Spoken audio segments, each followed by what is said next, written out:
حسبنا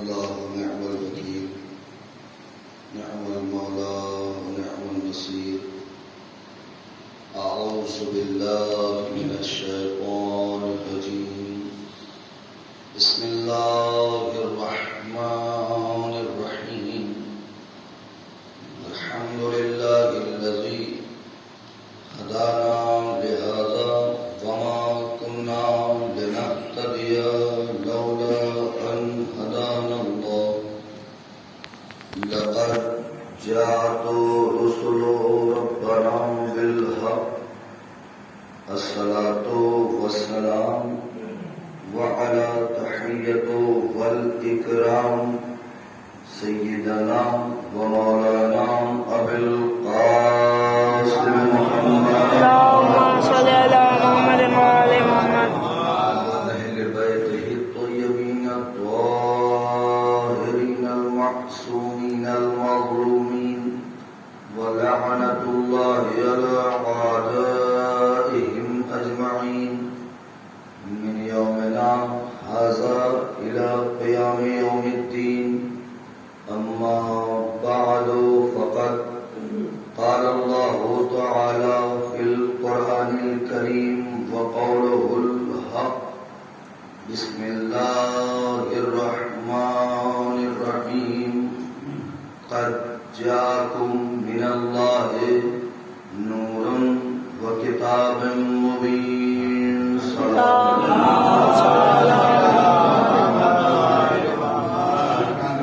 میزان گرامی قدر بزرگان محترم عزاداران سرکار سید الشہداء ماتمداران اسیران کربلا مسلسل اس عزاخانے سے آپ بہترین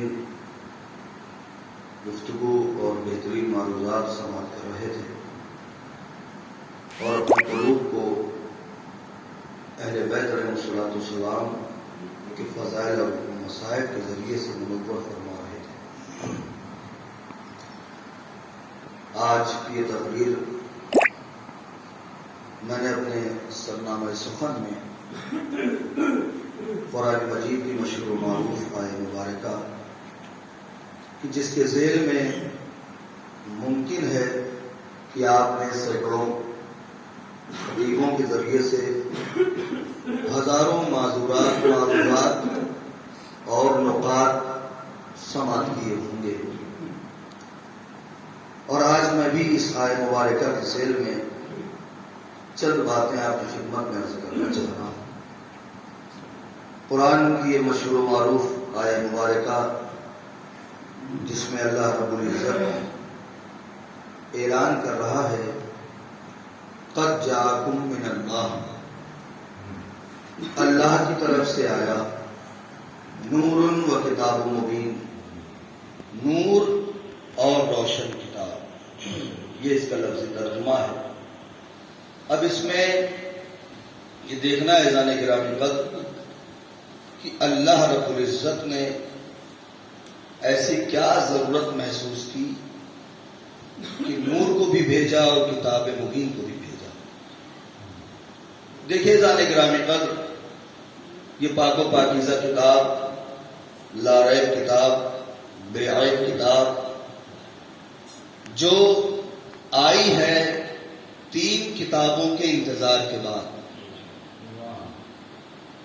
پہلی کتاب آئی، اس میں تذکرہ ہوا کہ اس کے بعد اور کتاب آئے گی، لوگ انتظار کرتے رہے، دوسری کتاب آئی، دوسری کتاب کو پڑھتے پڑھتے پتہ چلا اس میں بھی تذکرہ ہے کہ بھی ایک کتاب اور آئے گی، تیسری کتاب آ گئی، پھر اس میں بھی تذکرہ ہوا کہ ایک کتاب اور آنے والی ہے اور یہ چوتھی کتاب ہوگی، چوتھی کتاب ہوگی۔ باقی تینوں کتابوں میں ساتھ ساتھ یہ بھی تذکرہ رہا کہ تجھے نازل تو کیا گیا ہے لیکن منسوخ بھی کیا جائے گا۔ دوسری کتاب کا بھی تذکرہ ہوا کہ تجھ سے پہلے کتاب آئی تھی، اسے منسوخ کیا گیا، تیرا بھی نمبر منسوخیت میں رکھا جائے گا۔ پتہ چلا 4 کتابیں آئیں، 4 میں 3 منسوخ کر دی گئی، چوتھی کو بقا دے دی گئی۔ بھائی 1400 سال سے ہم بتانا بھی یہی چاہ رہے ہیں، 3 کو منسوخ ماننا، چوتھے پہ ایمان رکھنا۔ صلوات پڑھے بر محمد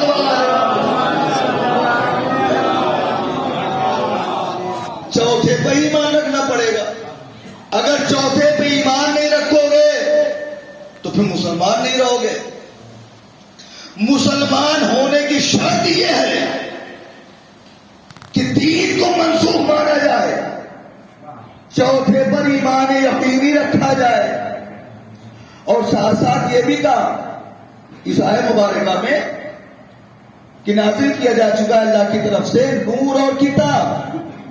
نور کو ضرورت کیا ہے؟ اچھا ایک چیز اور، اس آیت مبارکہ میں نور و کتاب مبین، نور کے بعد واو کا عطف ہے۔ یہ ایسے ہی کام کرتا ہے جیسے آج کل ویکسین لگ رہی ہے۔ میں مثالوں سے زیادہ بات کو واضح کرنا چاہتا ہوں، بالکل تازہ یہ مثال ہے۔ آج کل ویکسین لگ رہی ہے، جب آپ ویکسین کے لیے جائیں گے تو اس سے پہلے کسی سے پوچھیں گے بھائی وہاں کیا لگے گا، بتانے والا کہے گا بھائی آپ چلے جائیے گا، ساتھ میں آدھار کارڈ لے جائیے گا۔ آپ بھی جائیے گا، آدھار کارڈ لے جائیے گا۔ اب آپ نہ جائیے، آدھار کارڈ بھیج دیجئے تو کیا کام ہو جائے گا؟ ہو جائے گا کام؟ کہا نہیں، آپ کا جانا ضروری ہے۔ کیوں؟ کیونکہ عمل آپ کے اوپر ہوگا، آدھار پہ نہیں ہوگا۔ بھائی توجہ نہیں کی آپ نے، بھائی صلوات پڑھ دیجیے بابا سے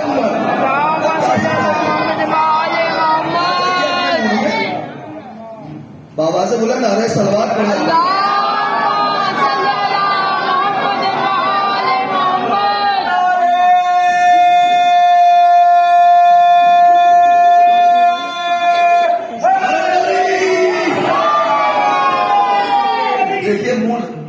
بنا کے سنیے، موڈ خراب کر کے نہ سنیے۔ آپ کا مجھے معلوم ہے موڈ بہت جلدی خراب ہوتا ہے آپ لوگوں کا، تو میں چاہتا ہوں موڈ بڑھیا بنا کے سنیے جیسے گزشتہ دنوں میں آپ سنتے آئے ہیں۔ تو کیا آدھار بھیج دیجیے، آدھار پہ کام نہیں ہوگا، آپ کو جانا پڑے گا۔ اچھا پھر ایک چیز اور، اللہ نے نور کو کتاب پر مقدم رکھا، یعنی پہلے نور پھر کتاب۔ آپ نبیوں کو دیکھ لیجئے، آدم آئے کتاب نہیں لائے، نوح آئے، ابراہیم آئے، اسماعیل، جتنے نبی آئے سب کتاب نہیں لے کے آئے۔ ایک کتاب آئی، 1000 سال کا وقفہ چلا، لیکن اس کے بعد جب وہ منسوخ کر دی گئی تو ابھی دوسری کتاب نہیں آئی، ابھی نبی آئے، مولم کائنات آئے، مولم کتاب آئے۔ کیوں؟ بتانا یہ چاہتا ہے پروردگار بغیر مولم کے کتاب پہ فائدہ ہوگی۔ پھر میں مثال دے دوں، یہ لائٹیں لگی ہوئی ہیں، آپ اسے بند کر دیجئے، سوئچ آف۔ اب میں کہہ دوں بھائی یہ کتاب رکھی ہوئی ہے، پڑھ کے سنا دیجئے، آپ خاموش ہیں۔ بھائی سنائیے تو، پھر بھی آپ خاموش ہیں۔ بھیا سنائیے تو صحیح۔ اب دیور بھی لگے مولانا کیسی بات کرتے ہیں، اندھیرے میں کئی کتاب پڑھی جاتی ہے۔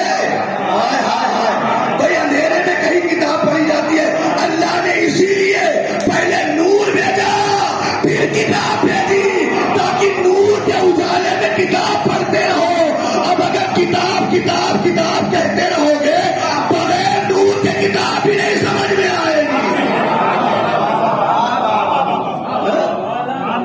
بغیر نور کی کتاب نہیں سمجھ میں آئے گی۔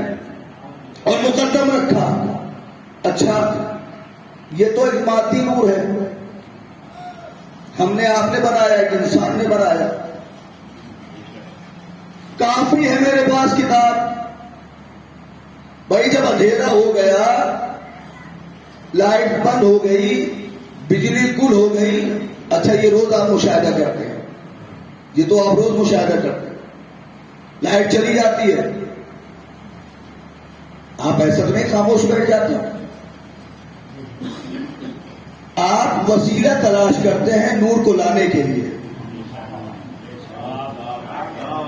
بھائی موم بتی تلاش کرتے ہیں کہ نہیں کرتے آپ؟ لالٹینوں کی بتیاں بڑھانے لگتے ہیں نہیں لگتے؟ آپ شمع ڈھونڈنے لگتے ہیں. کیوں؟ تاکہ نور لایا جائے. نور لایا جائے. بھائی جب ہمارے مادی زندگی میں نور کے بغیر ایک قدم نہیں بڑھ سکتے تو کتاب کی آیتیں کیسے سمجھ میں آئیں گی؟ بغیر نور کے کیسے سمجھیں گے کتاب کو؟ پتہ یہ چلا بغیر نور کے ہم ایک قدم آگے نہیں بڑھا سکتے. روٹی بن رہی ہو، لائٹ چلی جائے، روز مشاہدہ کر رہے ہیں. اچھا لوگ کہیں گے ارے مولانا کیسی بات کرتے ہو، لائٹ کے بعد انورٹر کا انتظام ہے. کوئی جانے کے رامی کر مہینے 2 مہینے سال 6 مہینے میں یہ بھی نوبت آ جاتی ہے کہ بیٹری لو. خریدنے کی بات نہیں ہوتی، مطلب اس کی کیفیت ختم ہو گئی لائٹ دینے کی، روشنی دینے کی. آپ یہ بھی دعویٰ نہیں کر سکتے کہ آپ انورٹر کا انتظام ہو گیا. کسی دن ایسا ہوتا ہے، یہ اختیار میں ہمارے ہے ہی نہیں ہے جانے گرامی کا کہ بغیر نور کے آگے قدم بڑھا سکیں. روٹی بن رہی ہے، لائٹ چلی گئی. اب اگر اندھیرے میں روٹی آئی تو بھائی 2 ہی معاملہ ہوگا، یا تو جلی ہوئی ہوگی یا تو کچی ہوگی، اور دونوں نقصان دہ ہوگی. کچی کھائیں گے تب بھی پیٹ میں درد، جلی ہوئی کھائیں گے تب بھی پیٹ میں درد. بھائی صلوات پڑھ دیجیے بابا سے بولا. میں اسی لیے تو کہتا رہتا ہوں اکثر و بیشتر کہ بھائی قرآن کو اگر بغیر نور کے پڑھو گے تو علی کے فضائل سے پیٹ میں درد ہی ہوگا، زندگی صحیح نہیں چل سکتی. کبھی کبھی ہو جاتا ہے میاں علی کو بڑھا دیتے ہیں. بھیا تم گھٹا کے بتا دو. ہم علی کو بڑھا دیتے ہیں، ہم نے نہیں بڑھایا. اس کی مثال ایسے سمجھ لیجئے، ایک مرتبہ صلوات پڑھ دیجئے.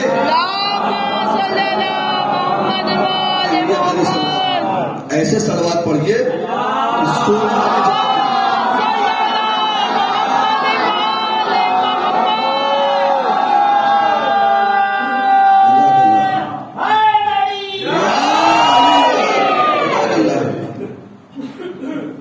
کر رہا تھا. علی کو بڑھا دیتے ہیں، علی کو بڑھا دیتے ہیں. میں نے کہا بھیا ہم نے تو بڑھایا نہیں، رسول نے بڑھایا. مثال آپ کے سامنے پیش کر دوں، اور صرف رسول نے نہیں، یہ دعویٰ ہے میرا پوری ذمہ داری کے ساتھ کہہ رہا ہوں کہ اللہ نے بڑھایا. جتنا بھی معیار دیا ہے اللہ نے دیا ہے، رسول کے ذریعے دیا ہے. بھائی آدم آئے، میں مثال پیش کر دیتا ہوں. ماشاءاللہ عشر محرم میں آپ نے دیکھا 4-5 خطیب آئے ہوئے تھے. آپ نے ٹیلی فون کیا، حضور قبلہ مجلس خطاب کرنی ہے، کیا نظر ہوگا، کیا ہدیہ ہوگا. مولانا صاحب نے اپنا فڑاک سے بتا دیا اماؤنٹ اتنا. ٹھیک ہے بسم اللہ آئیے. آپ نے ایک اور فون کیا، قبلہ عشرہ خطاب کرنا ہے پلکنے میں، کیا ہدیہ ہوگا. انہوں نے کہا آپ کی مرضی. آپ کی مرضی. اب دونوں خطیب آ گئے، 3 آ گئے، 4 آ گئے، 5 آ گئے. اس میں سے ایک ہی ایسا تھا جس نے آپ کے اوپر چھوڑ دیا، باقی سب نے اپنا اپنا اماؤنٹ بتا دیا. آئے، خطاب کیا، مجلس برپا ہوئی، رخصت ہونے لگے. آپ نے لفافہ ان کے ہاتھ میں. جو لوگ طے کر کے آئے تھے وہ بے چین ہیں، معلوم ہے اتنا ملا کہ نہیں ملا. لیکن جس نے مرضی دے دی تھی آپ کو، آپ کی مرضی، وہ مطمئن تھا.